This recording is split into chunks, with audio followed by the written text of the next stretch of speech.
እስኪ እንያችሁ ተናነ እንዴት ነህ? እረፍት እንዴት ነው? ጥሩ ነው።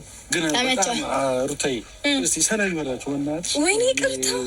ወይኔ አብርሽ እስቲ ሰላም በላቸው በእናትሽ። ሰላም በላቸው። ማን ናቸው? እዚህ ጋር የናፈቁት ሰዎች አሉ። ሰላም በላቸው። ሰላም እንዴት ናችሁ? ደህና ናችሁ ወይ? እኔ ደህና ነኝ እግዚአብሔር ይመስገን። ቤተሰቦቼ በያላችሁበት ሰላማችሁ ይብዛ። አሜን አሜን። ሰላማችሁ ብዝት ይበል። እንግዲህ እንደምታውቁት የኔ ቆንጆ የኔ ውድባል እንኳን ደህና መጣህልኝ። እንኳን ደህና ቆየ። አንዳንድ ሰዎች የሆነ ነገር ማወቅ ይፈልጋሉ እና እስቲ አንዳንድ ነገር በላቸው። ሳትፈራ ለዚች ጋር ምንም ያስፈራ ነገር የለም፣ ምንም ያሸማቅቅም ነገር የለም። ሳትፈራ የተደረገውን ነገር በግልጽ መናገር ነው። ሄርሜላም ትመጣለች። ለሄርሜላም በግልጽ መናገር ያለብህ ነገር በግልጽ ትነግራታለህ። ዛሬ መፍራት የለም ወንድሜ።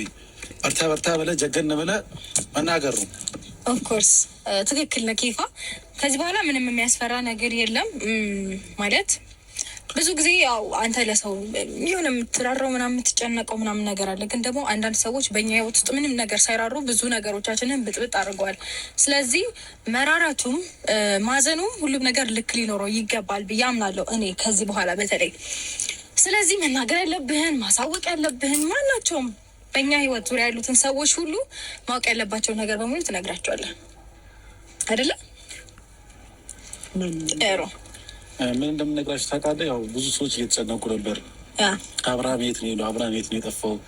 እና ከሉሌ ጋር እንደነበርክ ከሩታዬ ከኛ ጋር እንደነበርክ እና ሩታዬን እንደምትፈልጋት በግልጽ መስማት ይፈልጋሉ ብዙ ሰዎች እና ለእነሱ ነገራቸው።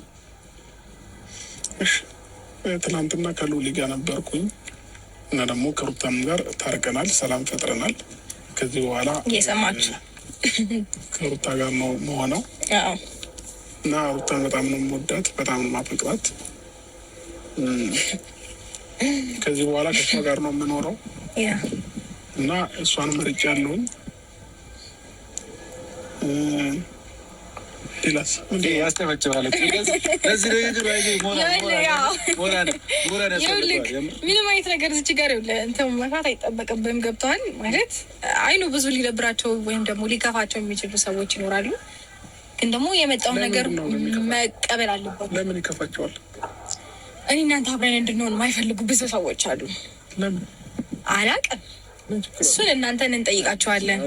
እና እስከዛሬ እኮ ግራ የገባኝ ወንድም የምር አሁን ትክክለኛ አብርሃም ተመልሷል ነው የምላችሁ። እና ወንድሜ ስለተመለስ በጣም ደስ ብሎኛል።